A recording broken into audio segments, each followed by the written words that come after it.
But the talk is today, David, that Caicedo didn't train, that he's at a point where he might be looking to force this move now. Chelsea fans are very relaxed and excited online. Do you think it's going to happen and get done?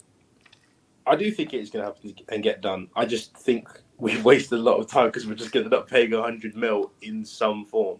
Maybe the conversation should have been, instead of let's just offer 80 flat out, we should have just gone, we'll offer 100, but we'll add in more bonuses and installments. So unless he absolutely performs, then we're not going to pay that price. I don't know what the total fee build up will be, but we'll see what happens. But I'm very relaxed about it. I'm not worried about it at all. I think we will get him eventually, and I do think it's a key position in our squad. I think we should probably get another player. I would have liked Edson Alvarez, but he looks like he's going to West Ham. But there's definitely other players who can do that role. But Caicedo is number one. So. Can you go to the season with only Caicedo now? No, that's why I would personally get another one. But the other deal that you're looking at is it's reported that Chelsea have agreed personal terms with Tyler Adams and £20 million to bring him in, and it won't impact the Caicedo deal. I mean, I saw your face there, Rory. You look like you just smelt a fart. Do you not think that's a good move from Chelsea to go for Tyler Adams? I don't think it's an ambitious move, and I think with the lack of midfield depth that they've got, it's just like that for a team where I keep hearing from Chelsea fans that they're going to be straight back to competing for the top four. Tyler Adams isn't a player that competes for the top four, and as it stands, he would start for Chelsea. So he wouldn't start for Chelsea, not a chance. Well, who does right now? They will get Caicedo as well. He wouldn't start ahead of Conor Gallagher, and I don't even like Gallagher. Right, well, I would start him ahead of Conor Gallagher. But right now, without Caicedo... You know what? There's an argument. Who starts? Poch wouldn't. Poch won't. Poch just won't. So who does? Without Caicedo, who starts in that midfield? Right now, our starting midfield is Enzo, Santos, or Gallagher, and Nkunku. That would be the starting three. Nkunku's out for 2 months. But Santos is so unproven. Yes, he looks like a good player, but he's so unproven. You can't go into a season with it just being Santos. To me, Nkunku's out for 2 months. He's out injured. So who's playing for him? He's not out. I think he's out for 2 months. I think it's like 2 or 3 weeks. No. But reports actually came out today saying that he's out. 2 months? Yeah, MCL. Yeah. If so, we're in even more trouble than I think we are. That's what I'm saying. More people. No, the thing is, I'm not a Chelsea fan saying we're going to be top four. I firmly believe, as of today, we're in 7th, like a strong 7th. Like we still need to sign a lot of players. To me, like I looked at our squad. We went into the summer series, and I looked at it and said, "This stinks right now. This really does." And yeah, Jackson's looked a lot better than people thought he would do, and Matson's coming in. He's looked pretty good, and we still got a decent back four. But I still have Kepa in goal, and if it's not Kepa, I hope it's not Kepa because I would like Robert Sanchez in goal. He's 6'6", so at least he won't get beaten because he's got tiny arms. Like this is currently what I'm dealing with. Like I've got to just nullify the bad points of my squad before I look at the good points. So I actually think Tyler Adams is perfect player. I think he's fine. I absolutely think his numbers exceed Caicedo in the defensive action. Maybe he's not as good as Caicedo going forward. He played for a shit team last year under the American guy that doesn't know how to coach football. He should be coaching American football instead. Mm-hmm. And he was actually the only problem with Tyler Adams is his injury record. I've seen a lot of players that had terrible injury record, and then they go to a club that manages them well, manage their minutes, and they complete the whole season. I think Tyler Adams for 20 million is a fantastic value for money. What are you guys talking about? People don't watch Leeds then. Did you watch him at RB Leipzig? He's a great player in the midfield. Come on. Before he came out of Leipzig, people were talking about, he'd be quite a good signing for Liverpoor, like AC Milan or an Inter Milan. He just happened to go to Leeds because I think he for the American guys, yes. Yeah, loads of the American boys from the Leipzig team went over. McKennie went from Juventus just because of the American coach, and he was in talk to go to somewhere else in Spain, I think, like Villarreal, and he went to Leeds. That got relegated. I don't think Adams is a bad player. I just think he'll need time to integrate. Same with Caicedo. Hence why I don't think he'd start straight away. But I think people just say so. People want to praise Lavia because he came from Manchester City Academy, played in a terrible Southampton team, got relegated, But Tyler Adams, who played for RB Leipzig, challenged for the league with them, plays for the American national team, have more experience, played for a Leeds team that finished above Southampton, is terrible for 20 million, but Lavia for 50 million. Tyler Adams 24. Lavia is 19 years old, 50 million. Lavia's fine. ceiling is higher though, Mo. You got to understand. Because of what? Why are you saying that? Because of what? When you see a younger player, how old is Tyler Adams? 24.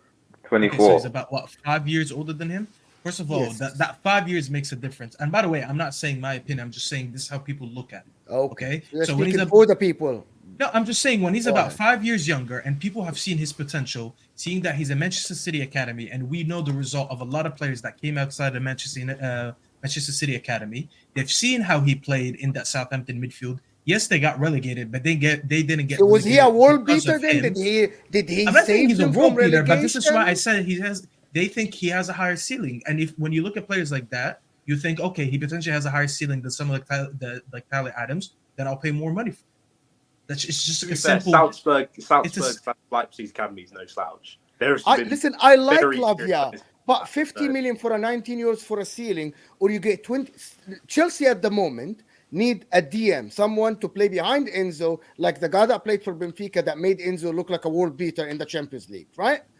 They go for a Tyler Adams for 20 million, that even if it goes wrong, who cares? You know what I mean? Just sell him for 10. Or you go for a Lavia 50 million, not ready today. They already have 25 youngsters already that they paid millions for them. They go for another youngster that is not ready, and now Caicedo gets injured, they struggle. There's no experience in that midfield. I think Tyler Adams makes for Chelsea Football Club, it makes more sense. For Manchester United, no, it doesn't, because they have a Casemiro, they have Eriksen, they have Bruno, they have Mount. But for Chelsea Football Club, I think Tyler Adams makes a lot of sense for them. So beggars can't be choosers. Is that what you're saying? I think so. Look, again, I think he's a talented player. The injury record would be a concern, but I think at £20 million, it's very, very low risk. That's what I would say. You're not sort of investing 60, 70, 80 plus million pounds in him. And again, we're talking about World Cup hype. During the World Cup, everyone was hyping this kid up. During the World Cup, especially when they played England and did well, there was a lot of buzz around this kid. So yeah, I am intriguing to see. Are you not worried, though, from a Chelsea point of view, there's an element here of buying a top American player, your ownership, sponsors, commerciality? Do you know what? Do you think there's a little bit of that involved here? They need a new Captain America. It's obvious. It's 20 mil. It's 20 mil. It's not 55 for Pulisic, which was, God, how? Jesus Christ, that's bad. Yeah, no, it's just 20 mil. It's 20 mil. We're spending 20 mil on some random kids coming out of Brazil. It's not the end of the world. So for 20 mil, I'd take him at Newcastle. You got Tonali. You don't need that garbage. With 20 mil, I'll take him on my 5-a-side team. All right. we know how you roll, Rich Mo over there. Do you know what I mean? It's £20 million for his fight. Della Spurs here says Adams is better than Gallagher and Lavia hands down, and has more experience as he captained the US men's team at the World Cup. Leeds got worse when he got injured. that is true. When it was him and Mark Rocker, their midfield actually wasn't awful. But you know, yeah, Jesse Marsch didn't help out in that. Yeah, That's Jesse true. Marsch, bro. Jesse Marsch. Like, come on. Dan Waters here says Enzo, Caicedo, Adams, Santos, Carney, Gallagher. Would you be happy with that? I mean, Rory, rivals. Is that a daunting midfield to look at there with Chelsea? No. It's not. You don't look at that and fear any sort of challenge from them next season. Long term, I think players like Santos, I think in 2 or 3 years' time, Chelsea will be right back up there. But for next season, that is a weak midfield. How long are they going to pretend that Gallagher's any good? Sorry, if Enzo and Caicedo play 38 games, that's a good midfield. That's a massive if. They probably won't, but if they do, that would be a good midfield. Can I say something that people might think it's outrageous? Okay, Caicedo, Enzo, and Nkunku. How is it comparable to Partey, Rice, Odegaard? Okay, put in mind that Arsenal's bench is Elneny, Jorginho, who wants to go, right? and Kai Havertz as a number 8. So I'm just putting that midfield versus that midfield. How? I was going to say, Nkuku Odegaard is again, we'll see what Nkuku's like in the Prem, but it could be a conversation. Okay. Partey and Enzo, I think Enzo is a better player than Partey. I just do. And Caicedo and Rice is its own battle in itself. Like, it will just be a touted battle if both people move. I think the difference, in my opinion, is the experience. Like Arsenal, with that midfield, has way more experience. Even Declan Rice versus Caicedo. I think Declan Rice, way more experience. With I think he played 40 caps for England, if I'm not mistaken. That's a lot of games for your national team. And Partey, we know how experienced he is. Odegaard now has 2 seasons under his belt, also played in different leagues, so he was coached under different coaches. Caicedo doesn't have that, and Nkunku played in the Bundesliga.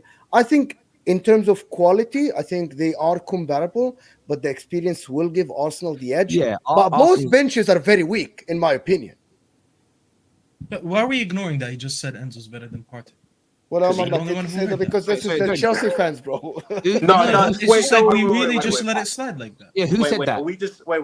Dave. Why are we acting like Enzo? He did say that. Like some slouch. I'll tell you why. Because I'm going to kill you by I'll let you do it, Staffy. Go on. Let me handle this guy by his own logic. You sat here and you complained. You named 2 things. You said you don't like signings that are over 100 million and are over a World Cup hype.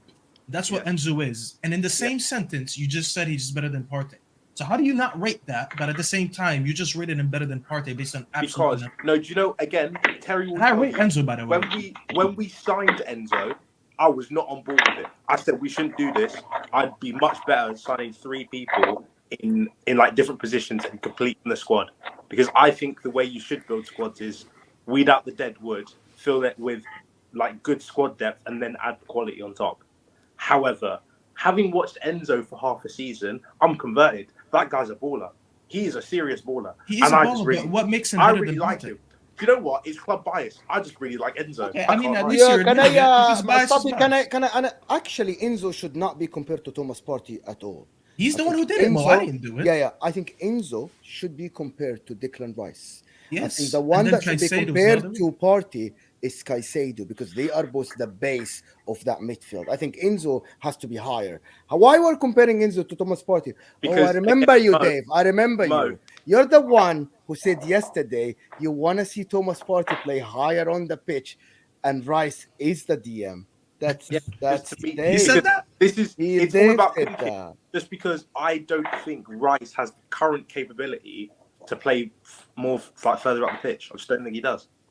But you think he has the capability to play as a lone 6? I think Thomas Partey has more of an ability to do so, yes. No. Did you not see Rice in the friendly game? Hang on, sorry, what are you saying to that, Rory? Thomas Partey last season was comfortably top 3 number 6s in the league. A massive reason that Arsenal got to where we were in the league. And it was actually one of the significant things outside of Saliba's injury was Thomas Partey's decline in form. That was a reason that we dropped off. He's better than Caicedo, and Declan Rice is better than Enzo. And Declan Rice, by the way, is going to be incredible as a number 8. He's learning from Arteta. He already said he's learned a ridiculous amount in the first 3 weeks. And everyone around England camps, around West Ham, says that his on-the-ball ability, his attacking ability has just never been unlocked because he's constantly been put as the number 6. So yeah, I'm excited. Yeah, until I see it, I ain't gonna believe it.